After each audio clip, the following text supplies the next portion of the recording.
In Matthew 24, the disciples asked Jesus 3 questions.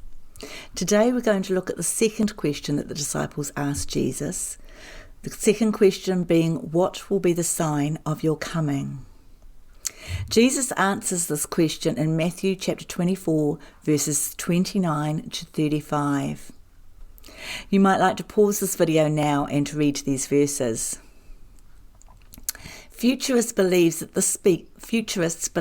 this speaks to the second coming of Jesus. But again, remember that at this point the disciples don't even understand that Jesus will die, let alone that he will return one day. They're not asking about his second coming. So what was the mindset of the disciples at this time? At this time in history, the Jews were looking for a Messiah to come and set up a kingdom in which the Jews would have dominion over the whole earth and reign forever. The disciples are asking, what will be the sign of your coming into your kingdom, Jesus? Jesus, you've pronounced this judgment upon this generation. What's the sign of your coming? When will you take up your position and reveal yourself as king? Jesus tells us when in these verses. In verse 29, he says, immediately after the tribulation of those days. That's the days we talked about in my last video, where there was wars, earthquakes, famines, persecutions, and the kingdom was preached to the known world. Immediately after the tribulation of those days, it says in verse 29, the sun will be darkened and the moon will not give its light. The stars will fall from heaven and the powers of heaven will be shaken. Now, in biblical terminology, the fame and glory of large cities were said to shine as the sun, moon, or stars. When a certain city was destroyed, the sun, moon, or stars were said to darken. This is talking about the destruction of Jerusalem. If you want another example of the same terminology, in Isaiah 13, it speaks of God's judgment on Babylon. And it says in verse 10, for the stars of heaven and their constellations will not give their light. The sun will be darkened in its going forth, and the moon will not cause its light to shine.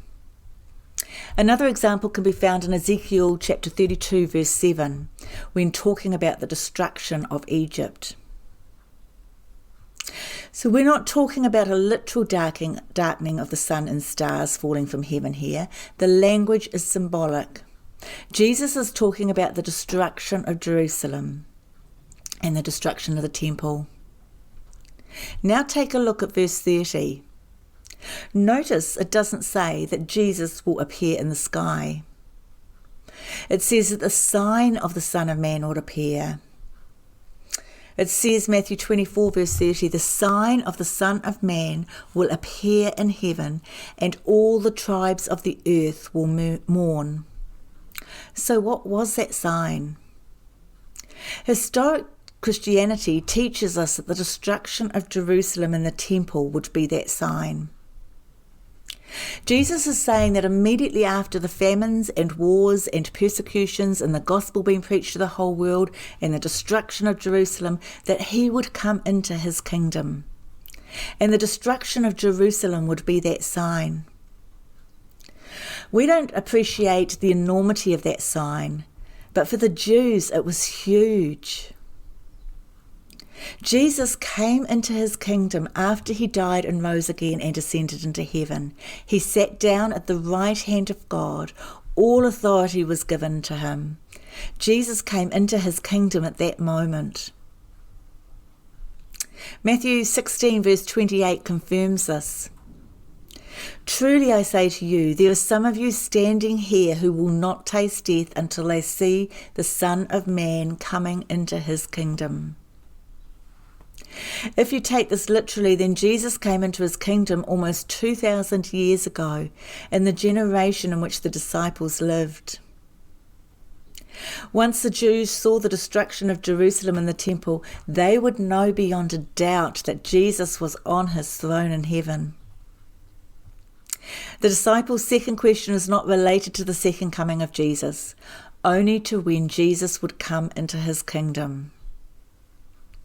When news of the destruction of the temple and the whole of Jerusalem reached the tribes of Israel, great mourning took place in their synagogues and their homes. The sign, the destruction of Jerusalem, caused the tribes of Israel to mourn greatly, just like it says in verse 30, yet they still missed the significance of the sign.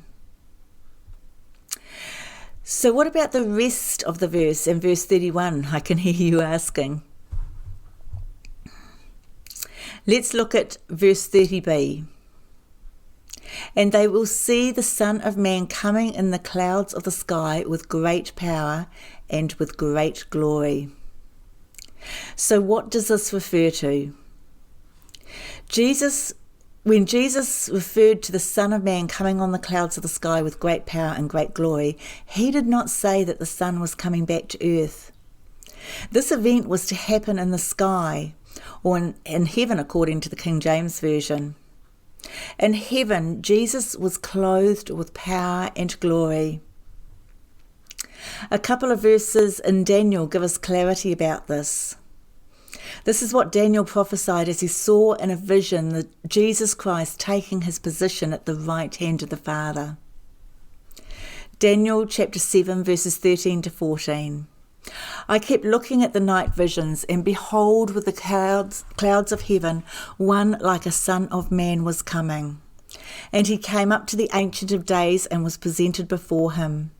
And to him Jesus was given dominion, glory, and a kingdom, that all the peoples, nations, and men of every language might serve him.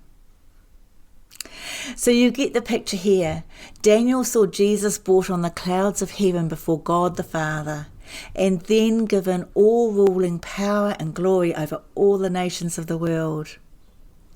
This doesn't refer to the second coming. This refers to the ascension. Let's look at verse 31 in Matthew 24.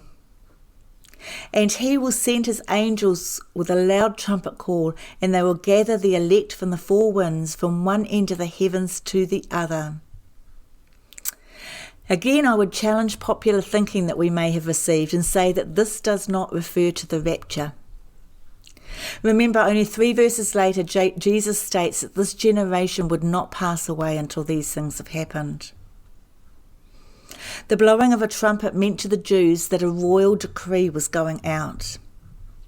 Basically, it was time to release the angels of God to go and gather his people from every nation. At the same time, the disciples were commissioned to go and preach the gospel, making disciples of every nation. No longer was the Jewish nation the only people allowed within a covenant relationship with God. Jesus was gathering people from every nation. As historians would tell us, it's a fact that after Jerusalem fell, the church began its vigorous growth. The next 2 verses in this section, verses 32 and verses 33, tell us that these warning signs would signal the beginning of a new spiritual season, the end of the old age and the flourishing of a new one. And then in verse 34, Jesus says, I tell you the truth, this generation will certainly not pass away until all these things have happened. All these things occurred within 40 years of being prophesied by Jesus by AD 70, just as he told us they would.